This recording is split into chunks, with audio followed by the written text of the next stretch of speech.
அவங்களோட சொந்த கால்ல அவங்க நிக்கணும். யாரையும் எதிர்பார்த்து இருக்க கூடாது. யாரை எதிர்பார்த்தனா? ஹஸ்பண்ட எதிர்பார்த்து இருக்க கூடாது. அது நம்மளுக்கு ஒத்து வராதுங்க. அவங்கள்ட்ட டிபெண்ட் ஆக தப்பு இல்ல. டிபெண்ட் ஆகல என்ன தப்பு இருக்கு? எனக்கு வந்து அது தப்புன்னு நான் சொல்றேன். இல்லை.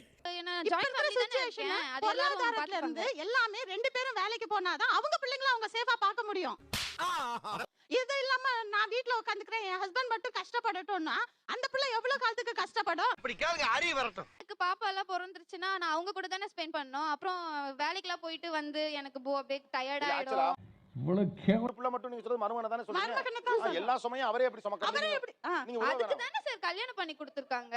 உனக்கெல்லாம் வெக்கமே இல்லையாடா? அம்மா அப்பா 2 பேரும் சம்பாதிச்சாதான் பிள்ளைங்களை கொண்டு போய் ஒரு நல்ல ஸ்கூல்ல சேர்க்க முடியும். ஒருத்தர் சம்பாத்தியத்துல நீ எப்படி நல்ல ஸ்கூல்ல சேர்ப்ப? நாங்களாம் அதெல்லாம் சாதிச்சுட்டு தானே வேலைக்கு போனோம். என்னால அவ்வளவு பிரஷர் எடுத்துக்க முடியாது sir. Because red colour inch tape போட்டு அதுக்கு மண்ணு வாங்கி கொட்டி செடி வளர்த்துக்கிட்டு இப்படிதான் சார் பண்ணிட்டு உட்காந்துருக்காது. இப்படி ஒரு ராட்சசி என் வயித்துல பண்றதுக்கு வேலைக்கு போகலாமே, அதை விட்டுட்டு இதை பண்ணிக்கிட்டு இருக்கீங்களேன்னு கேக்குறாங்க. சார் வேலைக்கு போகும்போது ஒரு மெஷின் லைஃப் மாதிரி இருக்கும் சார். Okay. அந்த சேலரி வாங்கச்சு இந்த சேலரிக்காக நம்ம இவ்ளோ பாடுபடுறோம் என்ற ஒரு வெறுப்பு தான் சார் வருது. கொஞ்சம் ஏன் அப்படி போக சொல்ல? மணி வந்து அப்புறம் எப்ப வேணா earn பண்ணிக்கலாம். அப்படியா?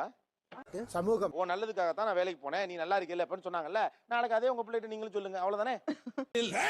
இந்த ஆம்பளைங்க வேலைக்கு போயிட்டு வந்து நம்மள டார்ச்சர் பண்ணுவாங்க பாருங்க. நம்ம உலகத்திலே இல்லாத அதிசயம் எல்லாம் ஆம்பளைங்க பண்ற வேலை இருக்கு.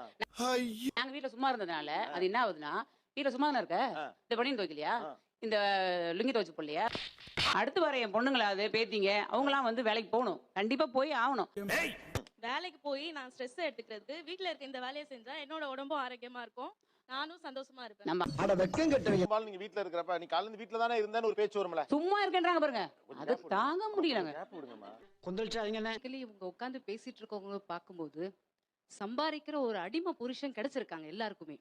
அப்படின்னா நமக்கு ஒரு அடிமை சிக்கி. சோ நமக்கு ஒரு அடிமை வாய்க்கும் போது நம்ம ஏன் வேலைக்கு போகணும் அப்படிங்கிற மாதிரி ஒரு இன்டென்ஷன் இவங்களுக்குள்ள கிரியேட் பண்ணிக்கிட்டாங்க. இங்க வா. கிணத்து தவளை வந்து உண்மையை சொல்லணும், இருக்கிறது கிணத்து தவளை இல்ல. அப்படி ஒரு ஷாப்பிங்னு நீங்க போகும்போது உங்களுக்கு தேவையான ஒரு ஹேர் பின் வாங்கணும்னா கூட யாரை எதிர்பார்க்கறீங்க? நீங்க ஹஸ்பண்ட தானங்க எதிர்பார்க்கறோம். அததான் நான் சொல்றேன். வீட்டுக்காரர்கிட்ட போய் ஒரு ஹேர் பின் நாங்க கேக்குறது இல்லையே சார். ஆனா அந்த மறுபடியும் அவங்க சைல்ட்ஹுட்ல அவங்க அம்மாவோட இருக்கணும்ன்ற ஆசையை நிறைவேற்றவே முடியாதே சார். இப்ப கிடையாது, 10 வருஷமா ஆனாலும் என் ஹஸ்பண்ட் என்ன தாங்குவாரு, கண்டிப்பா தாங்குவாரு. வாய்ப்பில்லை ராஜா. நாங்க காலையில 4 மணில இருந்து 9 மணி வரைக்கும் பங்கெடுத்துக்கணுமே, அது போதாதா? இது வேற வேலைக்கு வேற தனியா போகணுமா? இந்த நாய் நாங்களாம் அந்த மாதிரி தானே, நாங்க குடும்பம் போனீங்கன்னா அது உங்களோட சிச்சுவேஷன். நீ என்ன சொல்ல வந்த நான் சொல்லட்டாமா? அது உன் தலையெழுத்து. படிப்பு அப்படிங்கறது முக்கியம் தான். நான் படிக்க வச்சேங்க சார். இவங்களாட்டவே நாங்களும் இப்ப இருந்திருந்தோம்னா இந்த படிப்பு எங்க இருந்து வந்திருக்கு? நானும் வேலைக்கு போகணும்னு அவசியம் இல்ல சார். போதும் அவர் சம்பாதிக்கிறதே போதும்.